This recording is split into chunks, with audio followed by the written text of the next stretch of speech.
இன்னைக்கு தமிழ்நாட்டில் உள்ள எல்லா கோயிலுக்கும் கோயிலில் சுற்றி இருக்கிறவங்கெல்லாம் யார்? எல்லாம் பார்ப்பனர்கள், வட இந்தியாவை சேர்ந்த மேல்குடிகள் என்று சொல்லப்படுகிற அவர்கள் தான் இருக்கிறாங்க. யாராவது ஒரு மிகப்பெரிய கோயில்களில் இப்போ காஞ்சிபுரம் எடுத்துங்க, மதுரை எடுத்துங்க, எல்லா கோயில்களுமே கோயில்களை சுற்றி இருப்பவர்கள் யாரெல்லாம் இப்போ கேட்டிங்கன்னா எல்லாமே வந்து அந்த அந்த பிராமணர் வம்சத்தை சேர்ந்தவர்கள் தான் இருப்பாங்க. ஐயங்காராக இருக்கட்டும், ஐயராக இருக்கட்டும், அந்த மாதிரி. ஆனால் வந்து இப்போ இப்போ அப்படி இருக்கிற வந்து அந்த மாதிரி ஒரு சூழல் உருவானதுக்கு காரணம் யாருன்னா, அது மன்னர்கள் வாழ்ந்த காலத்தில் தான். மன்னர்கள் கொடுத்த அந்த நிலப்பகுதிகள், அவங்க வந்து இருக்க சொன்ன இடம் வந்து அந்த மாதிரி இடங்கள்ல.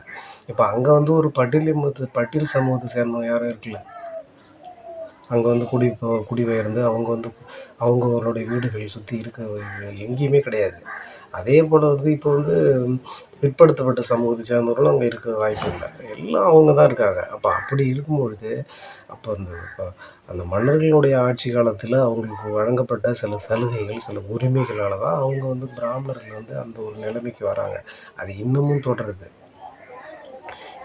இதை வந்து யாராவது மறுக்க முடியுமா? இப்போ பட்டியலினை சேர்ந்தவர்கள், பிற்படுத்தப்பட்டவர்கள் உள்ளே போய் கோயில் கருவறைக்குள்ளே அவங்க தான் வந்து ஒரு நேரத்தில் வந்து பூஜை செஞ்சாங்க. அது தமிழில் இருந்தது. இப்போ சமஸ்கிருதம் எப்படி வந்தது?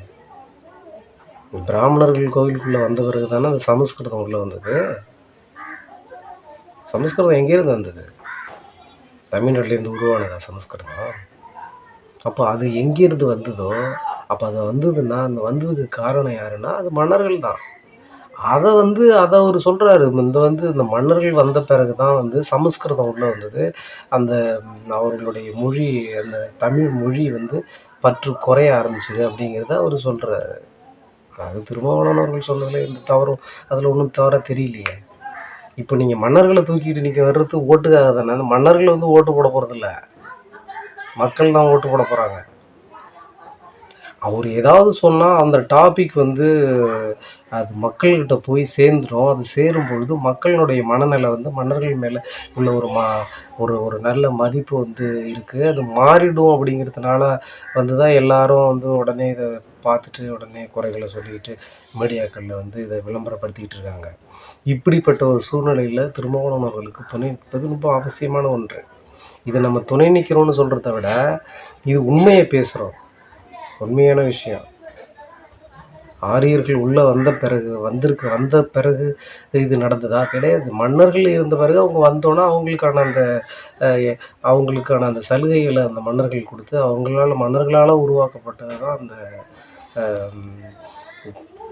பிராமணர்களுடைய குடியேற்றம், அந்த கோயிலினுடைய அந்த வழிபாடு முறைகள் எல்லாமே மாற்றம் அடைஞ்சதுக்கு காரணம் மன்னர்கள் தானே. மன்னர்கள் எல்லாம் ஏதோ இப்போ பல பண்ணியிருக்காங்க, ஏதோ கோயில்கள் கட்டியிருக்காங்க. அதில் நம்ம எதுவும் கருத்து சொல்ல போகிறதில்ல. அது அவங்களுடைய வழிபாடு. மிகப்பெரிய கோயில்கள் அதை கட்டியிருக்காங்க, அவ்வளோதான். மற்றபடி வந்து அவங்களுடைய செயல்பாடுகள் வந்து அது வந்து பிற்படுத்தப்பட்ட பட்டியலின மக்களுக்கு எதிராக தான் மன்னர்களுடைய செயல்பாடு இருந்தது. அவங்களுடைய அந்த அந்த அரசர்களுக்கு இருக்கிற ஒரு குருமார்களுடைய ஆலோசனைப்படி நடந்தது தான் அந்த மாற்றங்கள் எல்லாமே. இதுக்கு மன்னர்கள் மிகப்பெரிய ஒரு காரணம் இந்த மாற்றத்துக்கு. இப்போ அவங்க 1000 வருஷத்துக்கு முன்னாடி பண்ணினதை இன்னும் இன்று வரைக்கும் வந்து நம்மளால் மாற்ற முடியலையே, தமிழை கொண்டு வர முடியலையே, உள்ள தமிழில் வந்து அர்ச்சனை கூட பண்ண முடியலையே, இன்னமும் தொடர்ந்துக்கிட்டு தானே இருக்குது. அப்போ எவ்வளோ பெரிய கட்டமைப்பு அது.